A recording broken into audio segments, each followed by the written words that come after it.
I wasn't really planning on doing this book right after Empire of the Vampire, because originally I planned on doing another book, but my girlfriend told me that I should really check out this book and read it, so I decided to put the Haunted Bookstore ahead in line.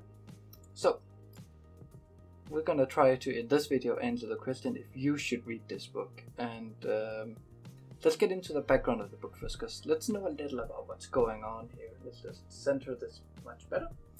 So, the Haunted Bookstore Gateway to the Haunted Bookstore Gateway to a Parallel Universe is the book one. It's the first book in a light novel series by Shinobumaru. It's published by Seven Seas Intertainment, and are currently 3 books, whereas the 4th is coming out later this year. As of around the 22nd of March, the book has 3.8 on GoodReads, so yeah, pretty good. Let's get into the review and try to answer if you should read this book, and also stay tuned at the end of the review where I will hint at what the book we will review next will be. So let's talk about this beautiful book cover here. The cover is so colorful, and it's filled up with small references to different aspects of the book. Like we have the main character, I don't remember her name. It's Kawi. So Kawi, we have Nya-chan, Suimai, we have the giant sleeping baby who's rolling around, and we have these floating, like lighting up butterflies, and the fact the bookstore is so vast inside. It's a beautiful cover. It's nice and colorful. It continues on the back with the 2 Raven brothers. I don't remember their name. And we have her adoptive dad. I don't remember his name either. But yeah, it's filled. The cover just screams whimsical and fun, and that's what made me interested in it, and also what caught my girlfriend's attention. And yeah, so I'm kind of excited to try and read it. This first part here will be going until the first side story, which is page 105 or something like that, right here. As you can see, it's roughly half the book. So before we get into and I read the section here, I want to talk about, I never read a book where the side story is highlighted like this, and there's intermission later on. It's kind of weird. Usually side stories are just in the story and not highlighted like this, so I'm kind of intrigued what that's gonna be about. Get the book back in frame, probably. So, jumping ahead now, because, you know, even though it might look like same take, it's not. I read the first side story. Fuck, man, it's good. Also, the rest of the book is good.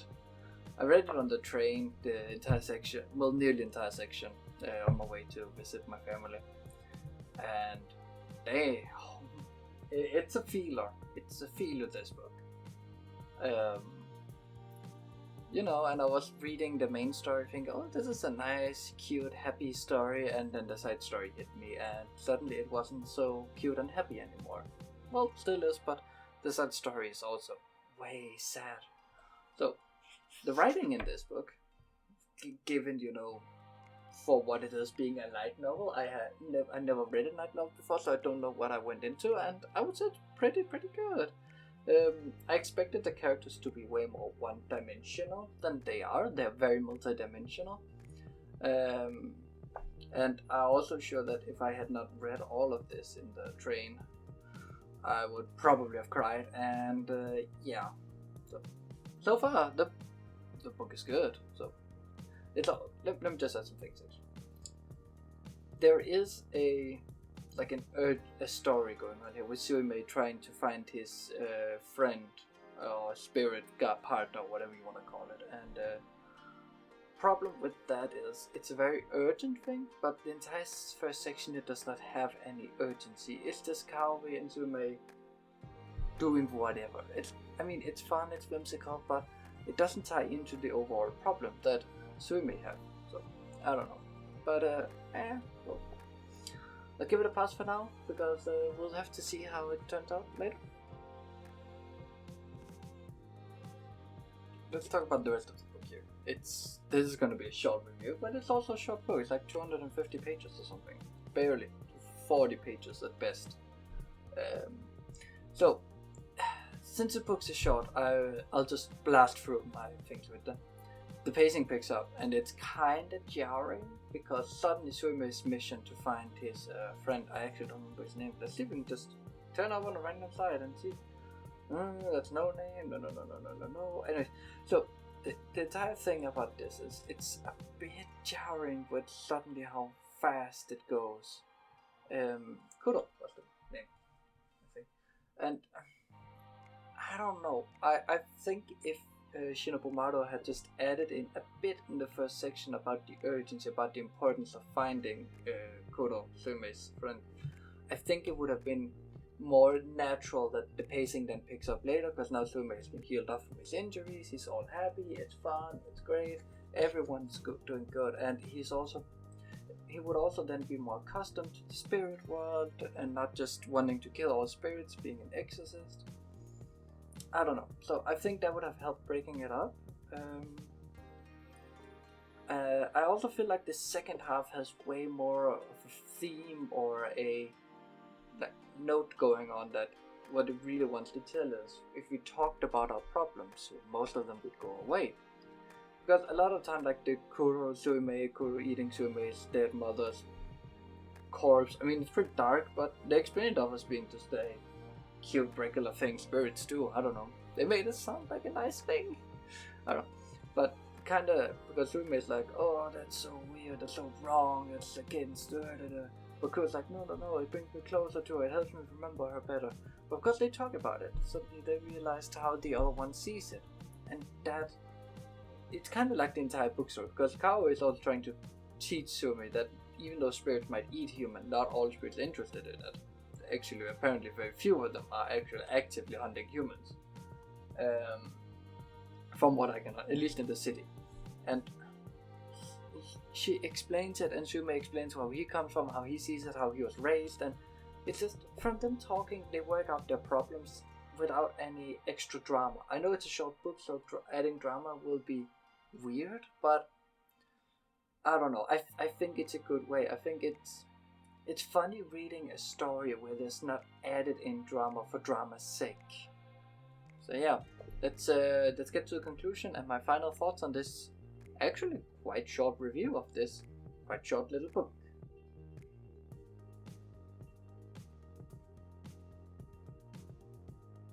It is a cute little story. It's funny, it's whimsical, it's a nice little read. You can probably spend a couple of hours and maybe even just an afternoon and you're done with it. It's not gonna be if you're a type of person who reads many books, this is not gonna be your main book. It's just gonna be that little side book you read out sometimes. But I am gonna sound like a broken record, because if you watch any of my other reviews, you know something that's very, very important to me is pacing. For me, bad pacing really kills a book.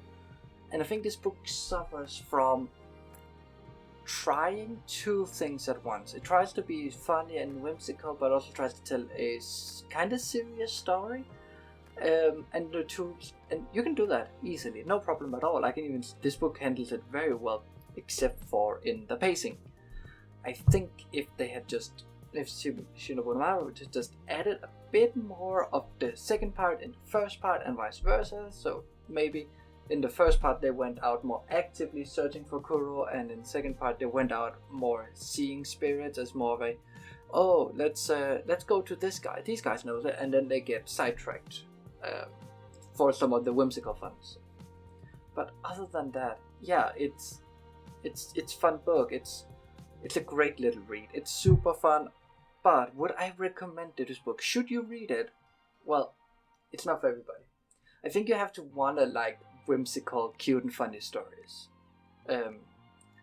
Also, if you're interested in Japanese mythology, I don't know how accurate it is, but I definitely get the feeling like everything is definitely Japanese inspired, and I think that's a very important factor when reading this. For me, it doesn't have to be accurate, it just has to get me the feeling. So if you're into the Japanese mythos or culture or whatever, this book definitely has that. The author, even in the epilogue, I'm gonna try and stay spoiler free, talked about how I actually don't know if Shinobumaru is a girl by a girl or something in between. So I'm just gonna say they. So they talked about how they read some children's story or whatever that made them really, really scared, and how they still couldn't put the book down, and it really inspired this book. And you can feel this book is definitely inspired by Japanese ghost stories, because from the very little knowledge I have of ghost stories of Japanese mythologies, it is quite whimsical in some cases compared to Western, like horror story wise. Western, it's a ghost, it's a horror story. In Japanese, like it's a ghost or a spirit or whatever. It's like cool. It's a cake that's floating around, and it will eat you if you don't eat it because it wants to be eaten or whatever. So in that aspect, the book is very whimsical and does scream Japanese mythos. So yeah, I mean, as of this video, 3 out of 4 of the books are translated, and my girlfriend has already been bugging me to we should get the 2 restaurants, so rest assured we will get them on this channel too. So, getting back to the question, should you read this book? If you like the whimsical, I would definitely give it a read. It's, at worst, it's gonna take you like a day. At best, it's if you're like me, it probably took you an afternoon to read through it.